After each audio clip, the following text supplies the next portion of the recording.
What is up, Madden Mastermind fam? It's moss2chappy, and how are we gonna start this video other than he gone? Yes, I've been missing in action for a while, guys. I'm sorry about that, man, but just been super dumb, crazy busy with school lately. But I thought I'd go ahead and bring you guys a double header of wager matches, and actually both games are for 50K. This first one's for 49K technically, and then the next one's for 50K. And the first one's versus Memphis Superman, and the next game is versus Any Given Sunday.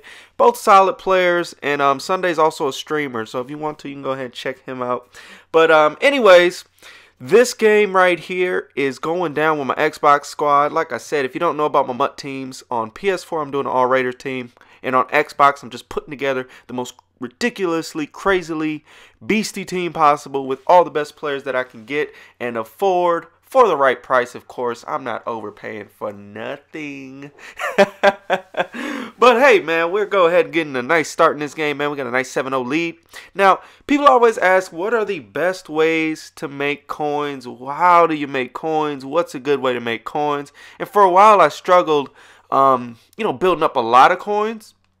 But then I kind of learned a little pattern that you can kind of use in order to get some coins for yourselves. So first off, let's start with the safest, most consistent way to make coins, and that is solos. Yes, they are boring, but if you turn them on with the Excel clock to 10 seconds, you turn shoe clock on, you run the ball, run dives, things like that, you can get through those games pretty quickly.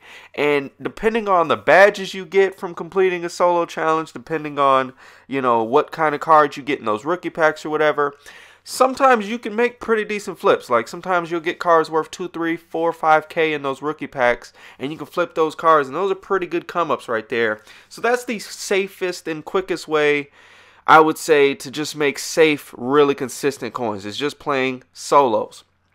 Now, the next way you can make coins that's pretty safe and I wouldn't say it's consistent, but it's really safe, and depending on how much of a flip you can get a ton of coins, or you can flip just a little bit of coins, and that is flipping coins. And what that means is basically going to the market looking for snipes. You try to find a card that goes for 10K, and you try and find them for 3K, and then you just repost them for 10K.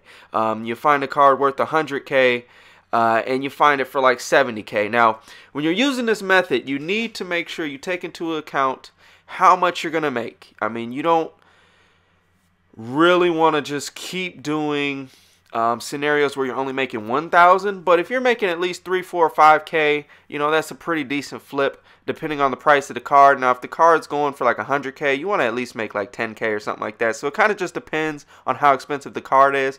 But keep in mind there's a 10% tax. So if the card is worth 10K and you buy it for 9K and sell it for 10K, you really didn't make any coins, and it really was not worth it at all for you to do that. It really wasn't worth the risk of that card not selling. So make sure you keep that tax in mind. So after tax, make sure you're making at least 3 to 4K or 5K. And I know that sounds just like a little bit of coins, but honestly, you can do it in a few minutes. And sometimes it takes a while because you don't find any snipes, but other times, you will find a snipe that you make 20, 30K on that card. So it really just depends right there what you're going to get as in terms of results with flipping the auction block. But that's definitely one really good way to make coins. And like I said, 3 to 5K might not sound like a lot, but you do it 2, 3, 4, 5 times, all of a sudden you're looking at, 15, 20K, and, it's only been 10 minutes. So it's a really good, safe way to make coins. Now, the next way, of course, is going to play those season matches. You can play those all day long, and you will get good badges from there. Depending on what you get from the badges, you can come up. If you get some legacies, if you get a mystery pull or anything like that, you can come up. And also, you get those seasoned veterans. You can complete that set with those head-to-head, little collectibles that you get from winning in season. So you can get I think you can get 5 in a season. If you get a buy round, you can get 5 or 6 of those badges, because you get one for depending on what skill level you're on. Like if you're on all Madden, if you get a first round buy, you can get actually 6.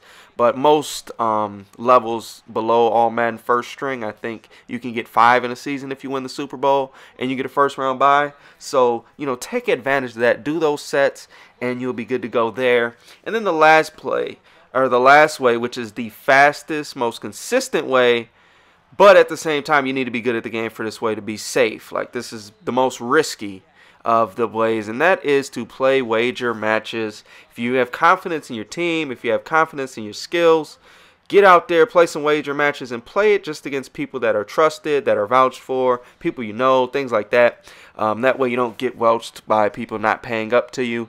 And, you know, for me, that's been the way to make coins. Now, the cycle I kind of do is I try to make sure I keep at least 20 to 30K on me at all times. That way, if somebody wants to play a wager match, I can go ahead and do that. Before, what I would do is I'd be down at like 5K on a pretty consistent basis.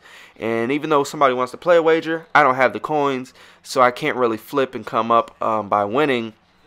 So my rule is, after I buy any player, I have to have at least 20K left after buying the player. Otherwise, I'm not going to buy the player. If it's a really good snipe, I'll, you know, say lower it down to 10K, but under no circumstances will I allow myself to go under 10K. And ever since I've made that simple, very efficient, simple, easy rule for myself, I've been finding myself having 50K, 100K just on a consistent basis. And before, when I was sitting around 5 to 10K, that's a pretty big difference. Now, I know some guys are sitting at like $1 million and things like that. So, you know, depending on where you're at, you may just need to set the rule at a different place. You may need to say, oh, I'm not going to get below 100K or 50 or whatever the case may be. But for me, 10, 20K seems to work pretty well, and I'm probably going to be boosting that up here pretty soon as my team gets better.